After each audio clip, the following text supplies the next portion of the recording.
So I've got some good news for everyone today. Maybe that speaker purchase was a lot more justified than you may realize. Music can have tremendous effects on your health. You may not realize it, but music isn't simply just for your ears. It heavily engages your brain in areas responsible for movement, language, attention, memory, and emotion. Let's break down a few ways in which music can be medicine. And just remember, all of this is supplemental to your health. This advice is not a substitute for direct medical advice from your doctor. So please don't comment below that you threw out all your meds and just bought yourself a new audio system. If you do need it as justification to make that upgrade though, more power to you. Let's start from the top as I find this one most interesting, and it kind of ties in with the rest. It turns out that just random music in general doesn't provide all the benefits that we're discussing today. It's more in line with music that you actually like, or in some cases don't like. So basically they're saying, Morgan Wallen is bad for my health.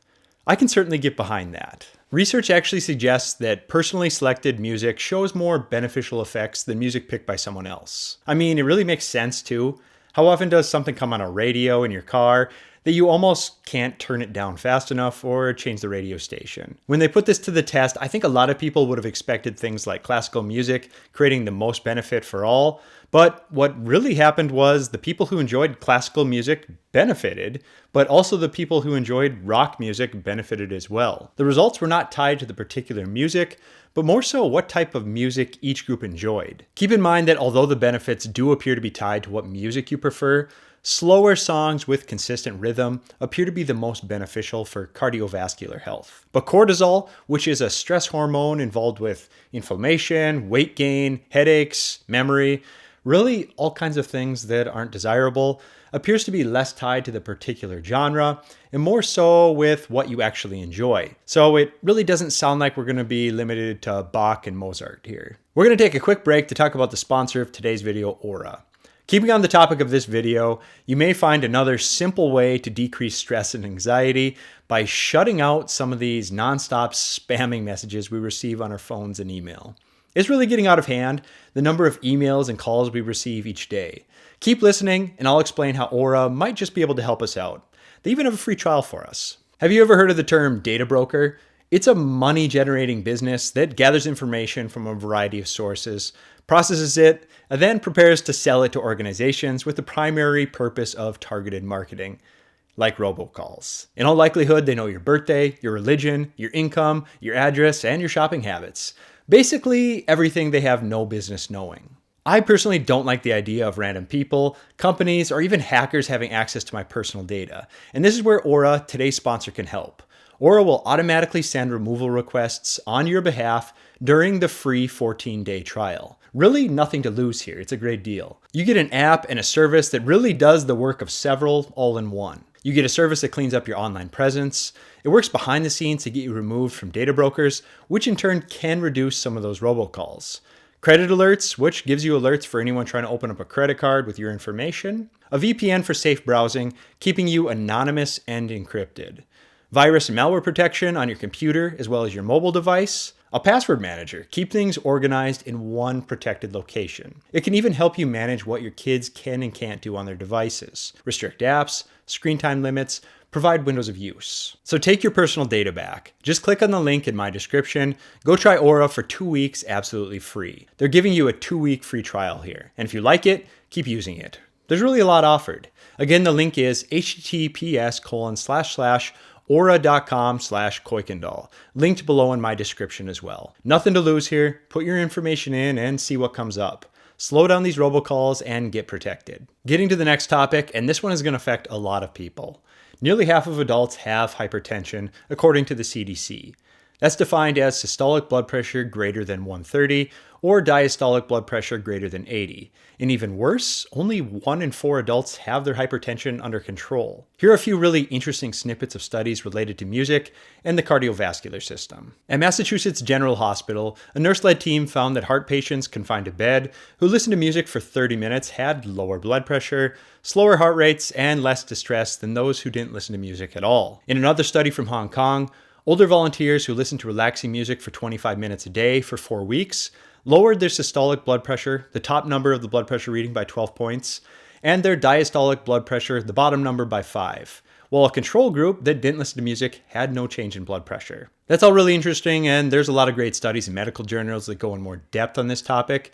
It sounds like a lot of these improvements are related to decreasing your stress and anxiety. There's a reason that some operating rooms have even started to introduce calming music. It's stated that patients undergoing surgery have lower blood pressure, require less pain medication, but we'll get into that pain management side in just a little bit here. The effects of just listening to music appear to be real in most studies relating to cardiovascular health. But what's the next step, and how does it relate to music? I feel we should be looking at how music relates to exercise. Sure, music appears to be able to help, but if you want to get to the root cause and you're physically able, getting to the gym or even going for a simple walk is the next step here. If you were to go to the gym and there was no music playing, or go to one that had music over the speakers, or something like a pair of headphones, it's not difficult to surmise which one you're going to prefer. Music, especially music that we enjoy, allows people to exercise longer during cardiac stress. Music distracts people from the pain and fatigue that you may be experiencing during that cardio activity. In general, you're in a better mood and you have more motivation. And you're likely working harder and longer than you even realize. Basically, your perceived exertion is going to be modified when you're doing this. It's no surprise, really. Music has been tied to athletic performance in one way or another as far back as the early Olympics. So to take advantage of this one, it might be a good time to shop for a pair of headphones you really enjoy if your gym doesn't play what you're into, or use them on your runs or cardio machines at home. But really, just get out there and do something. Do this one for yourself. It's really important. Now getting into music as pain relief. There's a large number of studies that have considerable evidence that music can decrease pain levels. And let's face it, a lot of people are in pain from one thing or another, and in some cases have an over-reliance on pain relief meds. The relief from music may come from feel-good endorphins, or simply a therapeutic distraction from the pain that they're experiencing. Researchers from the University of Utah Pain Research Center evaluated the potential benefits of music for diverting psychological responses to experimental pain stimuli. They hypothesized that music may divert cognitive focus from the pain. If true, the key to successful pain control from this method would be the degree of engagement by the patient in the diversion task. When they discuss the degree of engagement, it certainly makes it sound like it follows the suit of several other topics. You need to actually enjoy the material being consumed, or you simply may not engage and benefit from the music. This sounds accurate and explains why sometimes I actually prefer to listen to podcasts when I'm out for a run. It forces me to focus on the discussions rather than the exertion at hand. 143 subjects were evaluated for the study. They were instructed to listen to music tracks, follow the melodies, and identify tones. During the music tasks, they were given safe, experimental pain shocks with fingertip electrodes. Fun. The findings showed that the central arousal from the pain stimuli reliably decreased with the increasing music task demand. Music helps reduce pain by activating sensory pathways that happen to compete with the pain pathways, stimulating emotional responses and engaging cognitive attention. Music, therefore, provided meaningful intellectual and emotional engagement to help reduce pain. So yeah, likely what I was summarizing above, the more I enjoy it or focus, the greater the distraction at hand. During the study, it was actually the group that had the highest levels of anxiety involving pain who received the greatest benefits, which I would have guessed to be just the opposite.